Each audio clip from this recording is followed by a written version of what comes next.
Hello and welcome back to my channel friends. నా పేరు గాయత్రి. ఇవాల్టి వీడియో కొంచెం డిఫరెంట్గా ఉంటుందండి. Regular home organization and decoration కాకుండా ఇవాళ ఏంటంటే నేను వారాహి నవరాత్రులకి కొంచెం ప్రిపరేషన్ అయితే చేసుకుంటున్నాను. సో ముందు రోజే వెళ్ళి పూలు పళ్ళు అన్నీ కొనుక్కొని తెచ్చుకున్నాను. అండ్ నెక్స్ట్ డే మార్నింగ్ లేచి స్నానం చేసి బాల్కనీలోకి వస్తే ఎంత ప్రశాంతంగా ఉందో ఆ బర్డ్స్ చిరపింగ్ అదంతా మీరు కూడా విని ఎంజాయ్ చేయండి. అండ్ ఇంకా లోపలికి వచ్చేసి పూజ ప్రిపరేషన్స్ ఎక్కువసేపు పడతాయి కదండి. అందులో ఫస్ట్ డే అనేసరికి కొంచెం ఎక్కువ మనం అంతా సెట్ చేసుకొని ఉంటే ఒక ప్రాసెస్ సెట్ చేసుకున్నామంటే ఇంకా తర్వాత రొటీన్లోకి అయితే పడిపోతూ ఉంటాం. సో ఫస్ట్ డే అన్నది కొంచెం ఎప్పుడైనా హెక్టిక్గానే ఉంటుంది. లక్కీగా వీకెండ్ కావటంతో ఈజీగా అయితే పని అయితే చేసేసుకోగలిగాను. ప్రెషర్ లేదు, మళ్ళీ టిఫిన్ బాక్సులు కట్టాలి ఇవన్నీ లేదనమాట. సో నేను వారాహి నవరాత్రుల గురించి నాకు తెలిసింది 2021లో మా అమ్మ చెప్పారండి. నవరాత్రులు స్టార్ట్ అయినాయి. సో వారణాసిలో ఉండేవాళ్ళం అప్పుడు మేము. వారాహి అమ్మ గుడికి వెళ్ళేసిరా అని. కానీ నాకు ఆ నవరాత్రుల్లో అయితే కుదరలేదు. కానీ తర్వాత అమ్మవారి గుడికి వెళ్ళాను వారణాసిలో.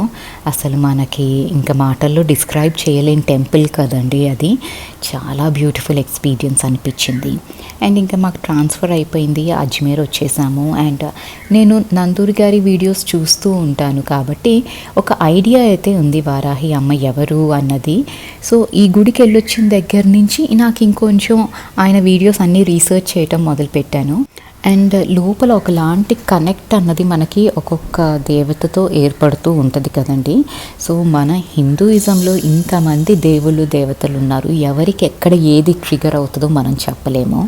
సో అలా నేను వింటూ ఉండేదాన్ని. శ్యామలా నవరాత్రుల గురించి తెలుసు, వారాహి నవరాత్రుల గురించి తెలుసు, కానీ నేను ఎప్పుడు చేయలేదు ఫ్రాంక్లీ.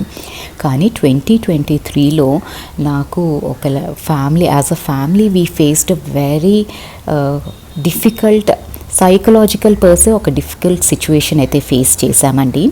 అండ్ నాకు ఏం చేయాలో తెలీదు, ఎవరి దగ్గరికి వెళ్ళాలో తెలీదు. నేను జాతకాలు ఇవన్నీ కరెక్ట్ మనిషి మనకు దొరుకుతాడా లేదా అన్నది నేను చెప్పలేను కదా. సో ఎవరి దగ్గరికి వెళ్ళలేదు. అప్పుడే నందూరి గారిది మళ్ళీ వీడియో స్టార్ట్ అయినాయి, నవరాత్రులు వస్తున్నాయి చెయ్యండి అని. అండ్ ఇక్కడ ఏంటంటే నేను పెప్పర్ కార్న్స్ అన్నీ గ్రైండ్ చేసేసుకున్నానండి.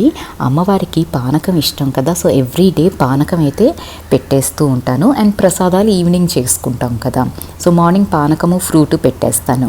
అండ్ నిన్న పూలు తెచ్చుకున్నాను కదండి, నా గణపతికి కూడా ఒక దండ తెచ్చుకున్నాను. నాకు ఈయన్ని డెకరేట్ చేసుకోవడం అంటే భలే హ్యాపీనెస్ వస్తుందండి. సో ఫస్ట్ ఈయనకు దండ వేసుకొని ఇంకా మెల్లిగా అమ్మ దగ్గర అంతా సెటప్ చేసుకొని పూజ అయితే కానిచ్చేస్తాను. సో కమింగ్ బ్యాక్ టు ఆ టాపిక్, నాకు 23లో ఆ సిచ్యువేషన్ వచ్చినప్పుడు ఎవరి దగ్గరికి వెళ్ళాలో తెలీదు, ఏం చేయాలో తెలీదు. యాజ్ అ ఫ్యామిలీ అంటే చెప్పుకోవడానికి పెద్ద కష్టం కాదు, కానీ psychologically it was literally killing me in person. So నాకు ఏం చేయాలో తెలీదు. అప్పుడే నవరాత్రుల గురించి వీడియోస్ వస్తున్నాయి మళ్ళీ నందూరి గారివి. సరే చూశాను. నేను కోరికంటూ ఏమీ కోరుకోలేదండి. ఆవిడ ముందుకెళ్ళి నాకు బాధ చెప్పుకోవటానికి నా తల్లి కావాలి అన్నట్టు ప్రే చేసుకున్నాను. అంతకు మించి ఏమీ లేదు. ఎందుకంటే మనం ఇంట్లో అమ్మ వాళ్ళకి అన్నీ చెప్పలేమండి. వాళ్ళు దూరంగా ఉంటారు, భయపడిపోతారు. మనం ఏ సిచ్యువేషన్ చెప్పినా వాళ్ళకి కంగారు వచ్చేస్తుంది. అండ్ మా మమ్మీ కానీ అత్తయ్య కానీ ఒక్కళ్ళే ఉంటారు. సో వాళ్ళని నేను ప్రెషరైజ్ అయితే ఎప్పుడు చేయదలుచుకోను. ఏ ప్రాబ్లం వచ్చినా నేను మా వారు హ్యాండిల్ చేసుకోవడానికి ట్రై చేస్తాం. సో ఈ వీడియోస్ ఎప్పుడైతే మళ్ళీ నాకు గుర్తుకొచ్చిందో నవరాత్రులు వస్తున్నాయి అనేసి ఆయన అంత రిలీజియస్లీ పెట్టి మనల్ని చేసుకోండి అని చెప్తున్నారు అంటే దేర్ మస్ట్ బి సంథింగ్ అనిపించింది. సో నాకు ఒక పద్ధతి తెలీదు, ఏమీ తెలియదండి పూజ చేసుకోవటానికి. అండ్ అమ్మని ఆ రోజు ఆవిడ కాళ్ళు పట్టుకున్నాను. అండ్ ఆయన చెప్పినట్టు పూజ అయితే చేసుకున్నాను. ఒక్క పూటైనా పూజ చేయగలనా అనుకున్నాను. ఎందుకంటే మనకి అడ్డం ఏవో ఒకటి వస్తూ ఉంటాయండి ఆడవాళ్ళకి. అమ్మ పూజ చేసుకోవటం కూడా ఒక అదృష్టం. సో ఒక్క పూటైనా పూజ చేసుకొని తల్లి అనుకున్నాను. అదృష్టమో లక్కో నాకు తెలియదు, కానీ 9 days నేను పూజ ఫినిష్ అయితే చేయగలిగానండి. అమ్మవారి నవరాత్రులు 23లో నేను కంప్లీట్ చేయగలిగాను. అండ్ మిరాక్యులస్లీ 2 weeks తర్వాత నాకు ఆ సైకలాజికల్ థింగ్ ఏదైతే నన్ను అసలు టార్చర్ పెడుతుందో అది ఆటోమేటిక్గా రిలీవ్ అయిపోయిందండి. అసలు ఐ జస్ట్ కాంట్ బిలీవ్. నాకు ఇప్పటికి కూడా ఆ న్యూస్ వచ్చిన రోజు అసలు ఆనందానికి హద్దులు లేవు. నేనేం కోరుకొని అమ్మ పూజ కూడా చేయలేదండి, బికాజ్ నాకు ఎవరికి చెప్పుకోవాలో అర్థం కాక ఆవిడ ముందు వెళ్ళి కూర్చొని మొరపెట్టుకున్నాను. ఎంత ప్రేమ అండి! ఇంత ప్రేమ ఉన్న తల్లిని మనం రుద్రదేవత పూజలు చెయ్యకూడదు, సరిగ్గా చెయ్యకూడదు అని చాలా వీడియోస్ వస్తున్నాయండి. ఒక్కసారి మీరు ఆలోచించి మీరు డిసైడ్ చేసుకోండి, రుద్రదేవత కాదా అమ్మ అని. ఆవిడ తల్లి అండి, ప్రేమగా మీరు ఆవిడని పూజించండి. మీ మనసులో మాట కూడా ఆవిడకి అర్థమయ్యి తీర్చగలిగే మహాతల్లి ఆవిడ. ఆవిడతో మనం రుద్రదేవత అన్న మాటలు కూడా వాడటం తప్పండి. ఆ ప్రేమకి సరెండర్ అయిపోవాల్సిందే మనం, అంతకు మించి ఏమీ చెయ్యలేం. మనం ఎంత అండి, మన పూజ ఎంత ఆవిడకి. బ్రహ్మ విష్ణు మహేశ్వరులు పూజ చేస్తారంట ఆవిడది.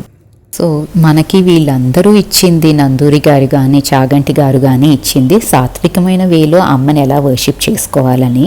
అది ఫాలో అయ్యి మనకి ఎంత వీలైతే అంత వర్షిప్ చేసుకోవచ్చండి. వీలు కాకపోయినా పర్లేదు. అదేదో పెద్దగా గిల్ట్ ఫీల్ అయిపోయి అందరూ చేస్తున్నారు మనం చెయ్యలేదు అన్న స్ట్రెస్లో ఉండాల్సిన అవసరం లేదండి. ఒక దండం అయితే పెట్టుకోండి అమ్మవారికి. ఆవిడని తలుచుకొని ఒక దండం పెట్టుకుంది, దట్స్ మోర్ దెన్ ఎనఫ్. ఎవరికి ఎంత వీలైతే అంత పూజ అయితే చేసుకుంటాము.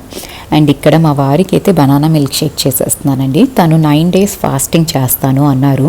సో పాలు, పెరుగు అండ్ ఫ్రూట్స్ తింటారు. సాలిడ్గా కుక్డ్ ఫుడ్ ఏది బేసికలీ తిననన్నారు. అందుకని తనకి బెర్రీస్, కొంచెం పంప్కిన్ సీడ్స్, డేట్స్ ఇవన్నీ కూడా ఆర్డర్ చేసి పెట్టుకున్నాను. సో షుగర్ లెవెల్స్ కూడా కొంచెం బ్యాలెన్స్ అవ్వాలి కదా, అందుకని కొంచెం కేర్ఫుల్గా మనం మేనేజ్ చేసుకుంటే ఈజీగా ఫాస్టింగ్ కూడా చేయొచ్చండి. కానీ నేనైతే ఫాస్టింగ్ చేయలేను, నాకు చేతనవ్వదండి ఫాస్టింగ్ చేస్తూ ఇంట్లో పనులన్నీ చేసుకోవటం.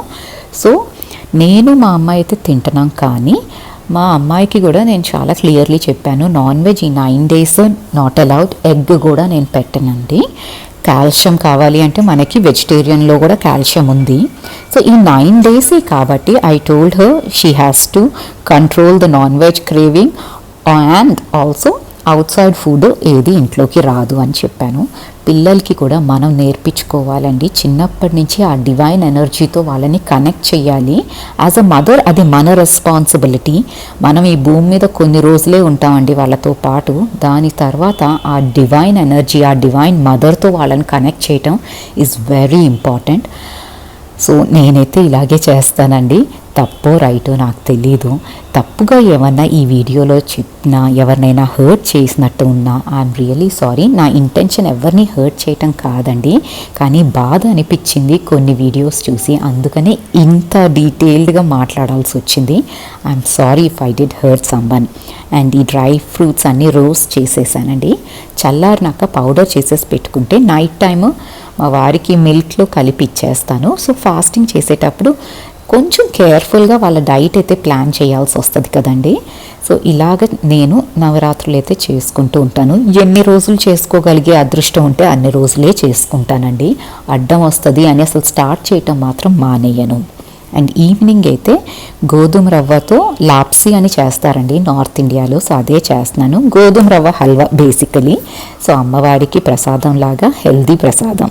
సో ఈ వీడియో మీకు నచ్చితే కనుక లైక్ చేయటం, సబ్స్క్రైబ్ చేయటం అండ్ మీ ఫ్యామిలీ అండ్ ఫ్రెండ్స్తో షేర్ చేసుకోవటం అస్సలు మర్చిపోవద్దు. Thank you so much for watching this video. You have a great day.